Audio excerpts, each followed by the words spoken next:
LIC का आनंदायक कैसे काम करता है, आइए जानते हैं। हमारे सेल्सफोर्स यूजर आनंदा 2.0 तक पहुंचने के लिए पोर्टल esales.licindia.in का उपयोग कर सकते हैं।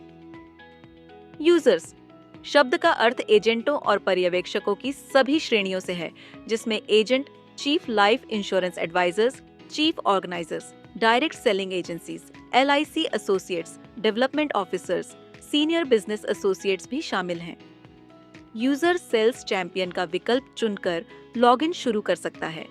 यदि यूजर पहली बार लॉगिन कर रहा है तो उसे ओटीपी विकल्प के साथ लॉगिन करना चाहिए। दूसरी बार यूजर दो विकल्पों में से किसी एक का उपयोग कर सकता है। ओटीपी के साथ लॉगिन करें या यूजर आईडी के साथ लॉगिन करें। Landing page. सफलतापूर्वक लॉगिन करने के बाद यूजर को प्लान सिलेक्शन पृष्ठ और डैशबोर्ड दिखाई देगा, जहां वह प्लान का सिलेक्शन कर सकता है और पॉलिसी जारी करने की प्रक्रिया जारी रख सकता है। Basic proposal details. प्लान के सिलेक्शन के बाद यूजर को मूल बेसिक प्रपोजल डिटेल्स भरना होगा और फिर क्वोट विवरण पृष्ठ पर आगे बढ़ें।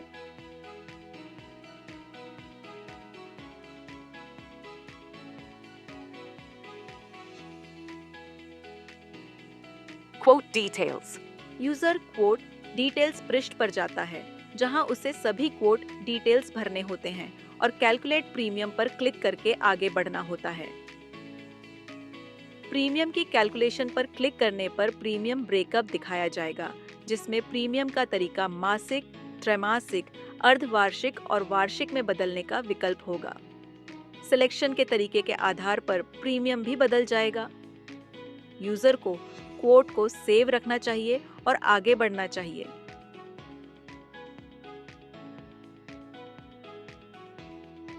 यहाँ उपयोगकर्ता बेनिफिट इलस्ट्रेशन डाउनलोड कर सकता है।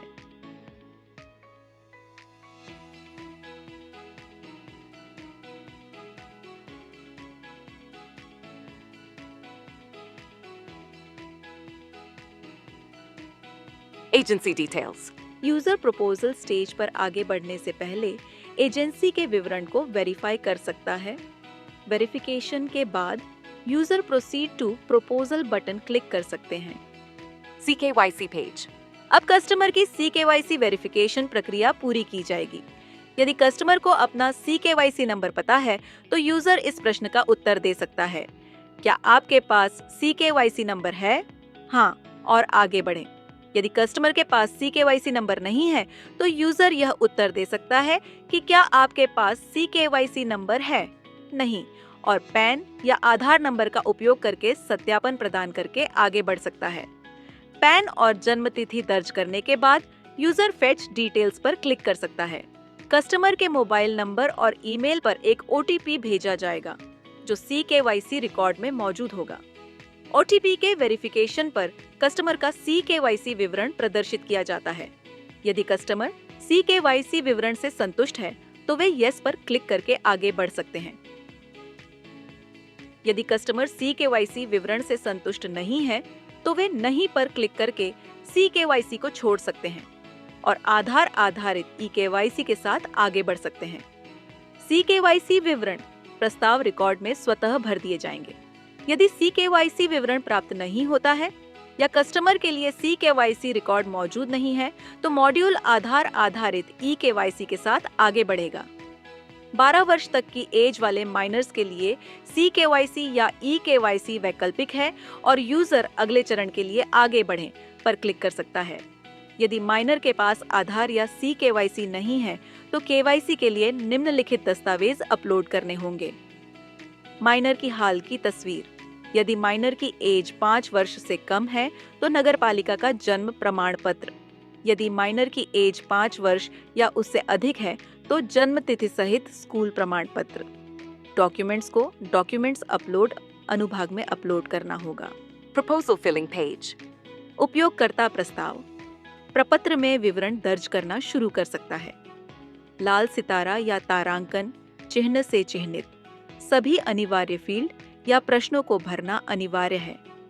यदि उपयोगकर्ता किसी भी अनिवार्य फील्ड को भरना भूल जाता है तो मॉड्यूल आगे बढ़ने की अनुमति नहीं देगा। यदि बीमित व्यक्ति और प्रस्तावक अलग-अलग व्यक्ति हों, तो दोनों के लिए प्रस्ताव विवरण भरना होगा।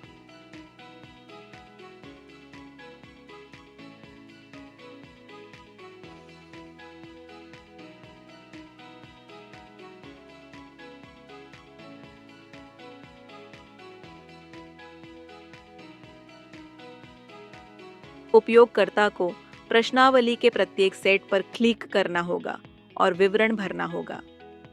प्रत्येक प्रश्नावली पर एक टिक मार्क दिखाई देगा जो पुष्टि करेगा कि प्रश्नावली भर दी गई है। उपयोगकर्ता प्रत्येक प्रश्नावली भरने के बाद ही आगे बढ़ सकता है। Nominee details page. उपयोगकर्ता को नामांकित व्यक्ति को नामांकित अनुभाग में जोड़ना होगा। नामांकित व्यक्ति का विवरण जोड़ने के बाद उपयोगकर्ता को प्रस्ताव को सहेजना चाहिए और फिर आगे बढ़ें पर क्लिक करना चाहिए। Document upload page. हाँ पर क्लिक करके दर्शाई गई सूची के अनुसार कस्टमर के लिए आवश्यक दस्तावेज यहाँ अपलोड किए जा सकते हैं। यदि नो पर क्लिक किया जाता है तो कस्टमर को कस्टमर वेरिफिकेशन के समय दस्तावेज अपलोड करने होंगे। Payment mode page. उपयोगकर्ता अब BOC और ऑनलाइन पेमेंट के बीच मोड ऑफ पेमेंट चुन सकता है। यदि BOC चुना जाता है तो उपयोगकर्ता को BOC विवरण दर्ज करना होगा। यदि ऑनलाइन पेमेंट चुना जाता है तो ग्राहक को कस्टमर वेरिफिकेशन चरण के दौरान ऑनलाइन पेमेंट करना होगा। ACR page. पेमेंट मोड का चयन करने के बाद उपयोगकर्ता ACR फॉर्म भरेगा।